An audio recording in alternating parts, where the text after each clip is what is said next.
Jika kamu seorang petani di pelosok desa, bangun pagi buta, menggotong cangkul, menembus kabut dan lumpur demi segenggam panen yang belum tentu laku di pasar. Di saat yang sama, dari layar TV dan media sosial, kita melihat wakil presiden hadir di ladang.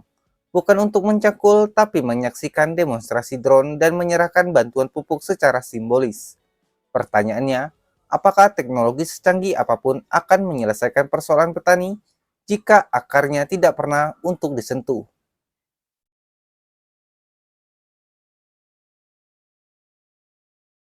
Pada 8 Juli 2025, Wakil Presiden Gibran Rakabuming Raka berkunjung ke Sleman, Yogyakarta.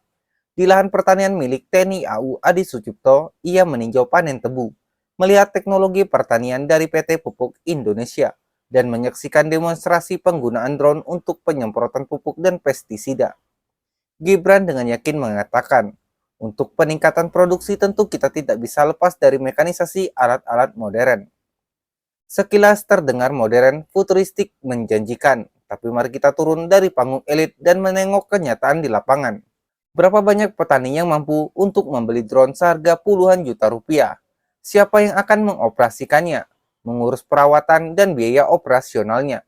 Teknologi ini bagus, tapi untuk siapa? Mekanisme memang penting, tapi kenyataannya mayoritas petani Indonesia masih berstatus buruh tani atau penggarap, bukan pemilik lahan. Mereka bahkan kesulitan mendapatkan pupuk subsidi, apalagi membeli teknologi canggih. Apakah pemerintah sedang membangun pertanian nasional atau hanya menyiapkan panggung investasi untuk perusahaan besar?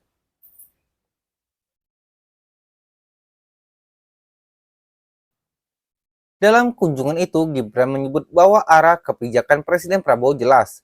Indonesia harus swasembada gula konsumsi pada 2026 atau paling lambat 2028. Sebuah target ambisius yang jika dilihat dari sejarah bukan hal baru.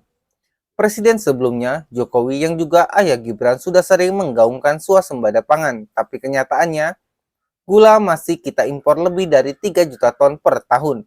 Kedelai, jagung, bawang putih, semuanya masih tergantung dari luar negeri. Dan bahkan untuk garam pun Indonesia belum sepenuhnya mandiri. Kita bicara soal swasembada, kita tidak bisa hanya mengandalkan kata-kata dalam pidato. Kita perlu kepastian harga beli hasil panen, jaminan pupuk tepat waktu dan sesuai kebutuhan, perlindungan petani dari tengkulak dan pemain pasar, pengendalian alih fungsi lahan, kebijakan importasi yang tidak mengkhianati petani lokal. Tanpa itu semua, swasembada hanyalah mimpi di balik mikrofon. Dan ironisnya, ketika elit bicara tentang ketahanan pangan, petani justru kian rentan. Pupuk naik, lahan menyempit, dan mereka kian jauh dari harapan.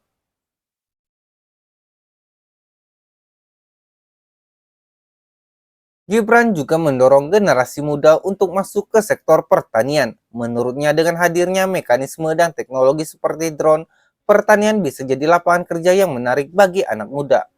Pernyataan yang menarik di atas kertas, tapi kenyataannya setiap tahun jumlah petani muda terus menurun. Data BPS menunjukkan mayoritas petani Indonesia saat ini berusia di atas 45 tahun.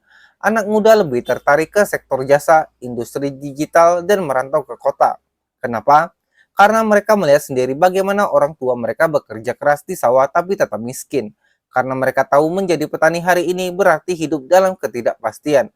Harga panen bisa anjlok tanpa alasan, musim berubah karena krisis iklim, pupuk dan bibit makin mahal, dan mereka tidak punya perlindungan sosial yang layak.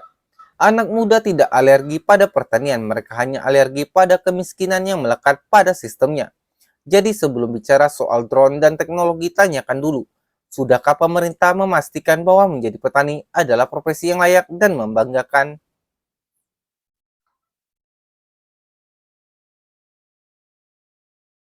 Gibran juga menyebut pentingnya riset, inovasi, dan keterlibatan akademisi dalam mengembangkan pertanian. Ia mendorong agar kampus-kampus di DIY ikut mengembangkan varietas unggul, produk turunan tebu seperti etanol, dan mendukung hilirisasi.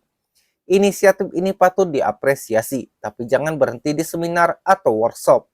Faktanya, banyak hasil riset pertanian tidak pernah benar-benar sampai ke petani. Ada jarak besar antara laboratorium dan lahan. Banyak teknologi pertanian tidak terpakai karena tak relevan dengan kondisi petani kecil atau tak terjangkau secara finansial.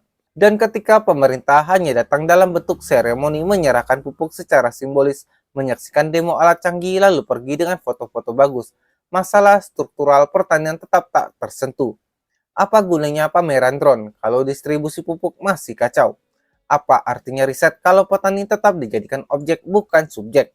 Pertanian bukan panggung pencitraan, pertanian adalah nafas kehidupan, dan kehidupan tak bisa dibangun hanya dengan simbol. Pertanian Indonesia tidak kekurangan inovasi, yang kurang adalah keberpihakan. Tidak cukup dengan teknologi jika petani tetap dipinggirkan. Tidak cukup dengan kata-kata jika sistem yang menindas petani tidak dibongkar. Jika kamu setuju bahwa pertanian perlu dibenahi dari akar, dari keadilan lahan, harga, perlindungan, hingga akses teknologi yang merata, bantu sebarkan video ini.